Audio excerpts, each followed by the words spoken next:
Welcome to my YouTube channel Seek Show. Hope you already have subscribed to my YouTube channel to get the latest updates and notifications about my videos.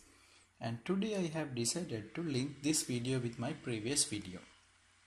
In my previous video, I calculated point density, and I also make a video about how to copy the attribute table in the Arcgis into a Excel file, right?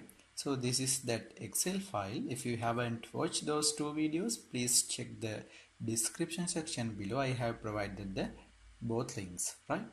So here is the density points, y coordinates, xy coordinates, and the density and the field ID, right?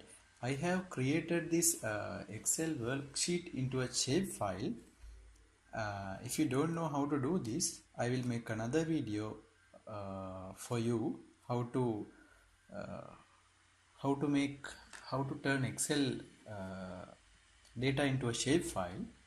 So for now I have created this shape file into Excel file. I have turned into this Excel data into a shape file. So this is that shape file data. You can see the point data here. Each point have a density value here. So I'm going to create a point density map now. So if you are going to continue this video, before that you have to watch my first video in the description section below. So now I am going to use this Krigging tool here to interpolate the density here.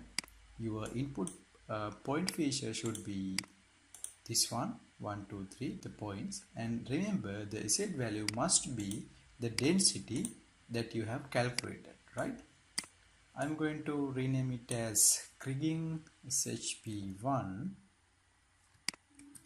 Here I will save it as this directory. It is necessary to give the extension because this Krigging tool will give you the output raster file. So you have to give the extension as .tif, right? Just save. Keep the rest as it is. I'm not going to change these things. You can change if you want, and just click OK. Let's see the output here, right? Close. And this is my point density map, and I'm going to arrange the density map. Go to properties, display, and set it as bilinear interpolation for continuous data, and go to symbology. I'm going to set it into a stretched display. So my color ramp will be this one, and I'm going to set my maximum minimum density values, and just click OK. You will get the output. So this is the density map. If you want, you can add your country map or the study area map. You can overlay into this here, and you can create a very nice layout. And okay, that's all for today. I will be back with a new lesson soon. Till then, take care and goodbye. Please subscribe, like, comment, and share this video. Let others know how to do this. Thanks.